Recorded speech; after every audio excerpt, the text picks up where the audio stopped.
ಕನ್ನಡ ನಾಡು, ಇದು ಕನ್ನಡಿಗರ ನಾಡಿಮಿಡಿತ. ಆಮೇಲೆ NMDC ಅವರು ಏನಾಗಿದೆ 1972ರಲ್ಲಿ ಇಂದಿರಾ ಗಾಂಧಿ ಅವರು ಇವತ್ತು ಒಂದು 20 ಅಂಶಗಳ ಕಾರ್ಯಕ್ರಮದಲ್ಲಿ ಈ ತರ ಕೈಗಾರಿಕೆ ಉದ್ಯಮಗಳು ಬರಬೇಕು, ಯುವಕರಿಗೆ ಉದ್ಯೋಗ ಸಿಗಬೇಕು, ಆ ಒಂದು ನ್ಯಾಚುರಲ್ ಒಂದು ಏನಾಗ್ತದೆ ರಿಸೋರ್ಸಸ್ ಏನಾಗಿದೆ ಅದು ಪ್ರಾಪರ್ ಆಗಿ ಯುಟಿಲೈಸ್ ಆಗಬೇಕು, ಯುವಕರ ಶಕ್ತಿನೇ ದೇಶದ ಶಕ್ತಿ, ಜೊತೆಗೆ ಅಭಿವೃದ್ಧಿ ಆಗಬೇಕು ಅಂತ ದೂರದೃಷ್ಟಿ ಇಟ್ಕೊಂಡು ಅಲ್ಲಿ ಮೈನ್ಸ್ ಕೊಟ್ಟು ಇದೊಂದೇ ಮೈನ್ಸು ಸ್ಟೀಲ್ ಮಿನಿಸ್ಟ್ರಿ ಒಳಗಿದೆ, ಇದೊಂದೇ ಮೈನ್ಸು ಸ್ಟೀಲ್ ಮಿನಿಸ್ಟ್ರಿ ಒಳಗಿದೆ ಇದು. ಸೊ ಅಲ್ಲಿ ಕೊಟ್ಟು ಸ್ಟೀಲ್ ಅಥಾರಿಟಿ ಆಫ್ ಇಂಡಿಯಾಕ್ಕೆ ಅವತ್ತು ಭೂಮಿ ಪೂಜೆ ಮಾಡ್ತಾರೆ. ಕಾರಣಾಂತರಗಳಿಂದ steel authority of India plant ಹಾಕಲ್ಲ. ಆಮೇಲೆ PV ನರಸಿಂಹರಾವ್ ಅವರು ಇದ್ದಾಗ ಅವಾಗ ಎಕಾನಮಿ ರಿಫಾರ್ಮ್ಸ್ ಎಲ್ಲ ಬರುತ್ತೆ, ಅಂದರೆ ಗ್ಲೋಬಲ್ ಇನ್ವೆಸ್ಟರ್ಸ್ ಬರ್ಬೋದು, ಯಾರು ಬೇಕಾದ್ರೆ ಪ್ರೈವೇಟ್ನಲ್ಲಿ ಭಾಗವಹಿಸ್ಬೋದು ಅಂತೇಳಿ ಬಂದಾಗ ಅವಾಗ ಜಿಂದಾಲ್ JSW ಟಾಟಾದವ್ರು ಬಂದಿದ್ರು, ಆಗಲಿಲ್ಲ. JSW ಅವ್ರು ಬಂದ್ಬಿಟ್ಟು ಪ್ಲಾಂಟ್ನ ಎಸ್ಟಾಬ್ಲಿಷ್ಮೆಂಟ್ ಮಾಡ್ತಾರೆ. ಫಸ್ಟು 3.5 ಮಿಲಿಯನ್ ಟನ್ಸು ಮಾಡ್ತಾರೆ. ಅಲ್ಲಿಂದ ಅವತ್ತು ಮೈನ್ಸ್ ಲೀಸ್ ಸಿಗೋದಿಲ್ಲ, ಪರ್ಚೇಸ್ ಮಾಡಿ ಅವರು ಪ್ಲಾಂಟನ್ನು ನಿಲ್ಲಿಸ್ತಾರೆ. ಅದಾದಮೇಲೆ ಅಕ್ರಮ ಗಣಿಗಾರಿಕೆ ಆದಮೇಲೆ ಈಗೆಲ್ಲ ಕ್ಯಾಪ್ಟಿವ್ ಮೈನ್ಸ್ ಆಗಿ ಆಕ್ಷನ್ ಮೈನ್ಸ್ ಆಗಿ ಇವತ್ತು ಬಂದಿರತಕ್ಕಂಥದ್ದು. NMDC ನಾನು ಇಷ್ಟೇ ಕೇಳಿದ್ದೆ, ಇಂದಿರಾ ಗಾಂಧಿ ಅವರು ಕೊಟ್ಟಾಗ ಉದ್ದೇಶ ಏನಿತ್ತು? ಲೋಕಲರಿಗೆ ಎಂಪ್ಲಾಯ್ಮೆಂಟ್ ಕೊಡಬೇಕು, ಅಭಿವೃದ್ಧಿ ಆಗಬೇಕು, ಆ ಥರ. ಇವತ್ತು NMDC ಅವರು ಕೂಡ ಪ್ಲಾಂಟ್ ಹಾಕಲಿಲ್ಲ. 2010ರಲ್ಲಿ ತಗೊಂಡಿದ್ದು 2894 ಎಕರೆ ತೊಗೊಂಡಿದ್ದಾರೆ ವೇಣಿವೀರಾಪುರದ.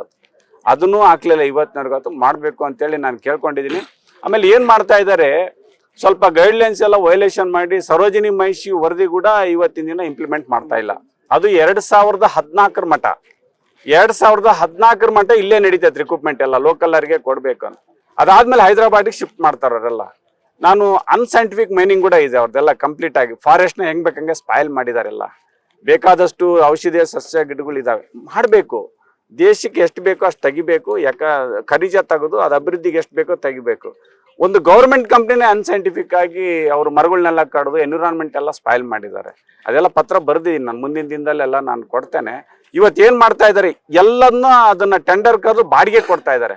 ಕಾನೂನು ಪ್ರಕಾರ ಅವರೇ ಮೆಷಿನರಿ ತಂದು ಅವರೇ ಡ್ರೈವರ್ ಕ್ಲೀನರ್ಲಿಂದ ಅಪ್ ಟು GM ಮಟ್ಟ ಅವರೇ ನೌಕರಿ ಕೊಡಬೇಕು.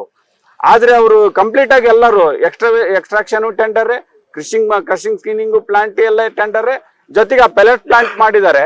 ಅಲ್ಲಿ ಕೂಡ ಬೇರೆನಿಗೆ ಕೊಟ್ಕೊಂಡು 160 ಕೋಟಿಗೇನೋ ಟೆಂಡರ್ ಕರೆದಿದ್ದಾರೆ. ಇದು ಇಂಜಸ್ಟಿಸ್ ಆಗಲ್ಲ ಲೋಕಲ್ನರಿಗೆ ಎಲ್ಲರಿಗೂ. ಅವ್ರಿಗೇನು ಮಾಡ್ತಾರೆ, SC ST ಇವೆಲ್ಲ OBCಗಳು ರಿಸರ್ವೇಷನ್ಗಳು ಹೋಗ್ತವೆ. ಅವ್ರು ಯಾರು ಟೆಂಡರ್ ತಗೊಂಡಿರೋನು ಯಾರು ಬೇಕು ಅವ್ರಿಗೆ ಕರ್ಕೊಂಬಂದು ನೌಕರಿ ಕೊಡ್ತಾನೆ. ಈ ತರ ಒಂದು ವ್ಯವಸ್ಥೆ ಮೇಲೆ, ಸಂವಿಧಾನದ ಮೇಲೆ ಗಾಳಿಗೆ ತೂರಿ ಇವತ್ತು ಮಾಡ್ತಕ್ಕಂಥದ್ದು ನಾನು ಗಮನಕ್ಕೆ ತಂದಿದ್ದೀನಿ. ಸ್ಟೀಲ್ ಮಿನಿಸ್ಟ್ರಿ ಇವರು ಕೂಡ, ನಮ್ಮ heavy industry ministry HD Kumaraswamy ಸಾಹೇಬ್ರಿಗೆ ಕೂಡ ನಾನು ಪತ್ರವನ್ನು ಕೊಟ್ಟಿದ್ದೀನಿ, ಗಮನ ಹರಿಸ್ಬೇಕು ಅಂತೇಳಿ. ಖಂಡಿತ ಬ್ರದರ್ ನಾನು ಮಾಡ್ತೀನಿ ಅಂತಂತ ಹೇಳಿದ್ದಾರೆ. ನಾನು ಕೂಡ ಒಬ್ಬ ಸಂಸದನಾಗಿ, ಅಲ್ಲಿ ಸಂತೋಷ್ ಲಾಡ್ ಸಾಹೇಬ್ರು ಕೂಡ ಈಗ ಅಲ್ಲಿ ಕಾರ್ಮಿಕ ಸಚಿವರಾಗಿದ್ದಾರೆ ನಮ್ಮರೇ, ಜೊತೆಗೆ ನಾನು MP ಆಗಿದ್ದೀನಿ. ಇವತ್ತು ನಮ್ಮ ಧರ್ಮಪತ್ನಿಯವರು ಕೂಡ MLA ಆಗಿದ್ದಾರೆ. ಆ ಜನಗಳಿಗೆ ಒಂದು ಸ್ಟ್ರೀಮ್ ಲೈನ್ ಮಾಡಿಕೊಡ್ಬೇಕು ಅಂತ ನಿನ್ನೆ ಸ್ಟ್ರೈಕ್ ಮಾಡಿದ್ವಿ. ಅವರು 6ನೇ ತಾರೀಕಿಗೆ ಜಿಲ್ಲಾಧಿಕಾರಿ ನೇತೃತ್ವದಲ್ಲಿ ಮೀಟಿಂಗ್ ಆಗ್ತದೆ, ಹೈದರಾಬಾದಿಂದ ಬರ್ತಾ ಇದ್ದಾರೆ. ನಮಗಿಷ್ಟೇ ಹೇಳೋದು, ಸರೋಜಿನಿ ಮಹಿಷಿ ವರದಿ ಇಂಪ್ಲಿಮೆಂಟ್ ಆಗಬೇಕು. ಈಗ ಪಬ್ಲಿಕ್ ಸರ್ವಿಸ್ ಯೂನಿಟ್ಗಳೇ ಕೊಡ್ತಾ ಇದ್ರಿ, ಇನ್ಯಾರು ಕೊಡ್ಬೇಕು ನೌಕರಿಗಳು ಅಲ್ವಾ? ಹೇಳಿದೀವಿ, ಅದನ್ನ ಕೊಡಬೇಕು ಅಂತ ಡಿಮ್ಯಾಂಡ್ ಮಾಡಿದೀವಿ. ಆಮೇಲೆ ಇನ್ನೊಂದು, ಮೊನ್ನೆ 357 ಜನದಲ್ಲಿ 8% ಜನಕ್ಕೆ ಕೊಟ್ಟಿದ್ದಾರೆ ನೌಕರಿ ಅಷ್ಟೇ. ಅಂದ್ರೆ BE ಮಾಡಿದವ್ರು ಯಾರು ಇಲ್ಲ. BE ಮಾಡಿದವ್ರು 137 ಜನಕ್ಕೆ ಒಬ್ಬರು ಇಲ್ಲ. ಅದರಲ್ಲಿ 200 ಜನ ಏನ್ ಬರ್ತಾರಲ್ಲ, ಅದರಲ್ಲಿ 157 ಜನದಾಗ ಒಬ್ಬರು ಇಲ್ಲ. 200 ಜನದಲ್ಲಿ ನಮಗೆ 29 ಜನ ಕೊಡ್ತಾರೆ. 5 ಜನ ಇವ್ರಿದ್ದಾರೆ, ಚಿರುಗುಪ್ಪದವ್ರು ಇದ್ದಾರೆ, 24 ಜನ ಸೊಂಡ್ರು ಇದಾರೆ. ಬೇರೆ ಯಾರ್ಯಾರು ನೌಕರಿ ಕೊಟ್ಟಿಲ್ಲ NMDC ಅವರು. ಎಲ್ಲ ಕಂಪ್ಲೀಟ್ ಆಗಿ 40-30 ಜನನ ಅಲ್ಲಿಂದ ತಂದಿದ್ದಾರೆ, ನಾರ್ತ್ ಇಂಡಿಯಾಲಿಂದ. ಫುಲ್ ನಾರ್ತ್ ಅವರು, ತೆಲಂಗಾಣದವ್ರು ಬಂದಿದ್ದಾರೆ. ಇದು ಇಲ್ಲಿ ಲೋಕಲ್ ಜನಗಳಿಗೆ ಅನ್ಯಾಯ ಆಗಿದೆ. ಇದನ್ನ ಡಿಟೇಲ್ ಆಗಿ ಬರ್ದಿದ್ದೀನಿ ನಾನೆಲ್ಲ. ಮುಂದಿನ ದಿನದಲ್ಲಿ 6ನೇ ತಾರೀಕು ಆ ಮೀಟಿಂಗ್ ಅಲ್ಲಿ ಸರಿ ಮಾಡ್ತಕ್ಕಂಥ ಒಂದು ಕೆಲಸ ಕೂಡ ನಾವು ಮಾಡ್ತಾ ಇದ್ದೀವಿ ಕಂಪ್ಲೀಟ್ ಆಗಿ. ಇಷ್ಟು ವಾಸ್ತವಾಂಶಗಳನ್ನ, ಇದು ಇಂಡಸ್ಟ್ರಿ ಪರವಾಗಿರ್ತಕ್ಕಂಥದ್ದು ಒಬ್ಬ ಸಂಸದನಾಗಿ ಇವತ್ತು ಏನು ನನ್ನ ಜವಾಬ್ದಾರಿ ಇದೆ, ಅಖಂಡ ಬಳ್ಳಾರಿ ಜಿಲ್ಲೆ ಜನತೆ ವಿಶ್ವಾಸಕ್ಕೆ ತಕ್ಕಂಡು ಇಷ್ಟು ನಾನು ಮಾಡ್ಕೊಂಡು ಹೊಂಟಿದ್ದೀನಿ. ಮಾಡಿಕೊಳ್ಳಲು ಕೂಡಲೇ ಪಕ್ಕದಲ್ಲಿ ಕಾಣುವ ಬೆಲ್ ಐಕಾನ್ ಕ್ಲಿಕ್ ಮಾಡಿ ನೋಟಿಫಿಕೇಶನ್ ಪಡೆಯಿರಿ.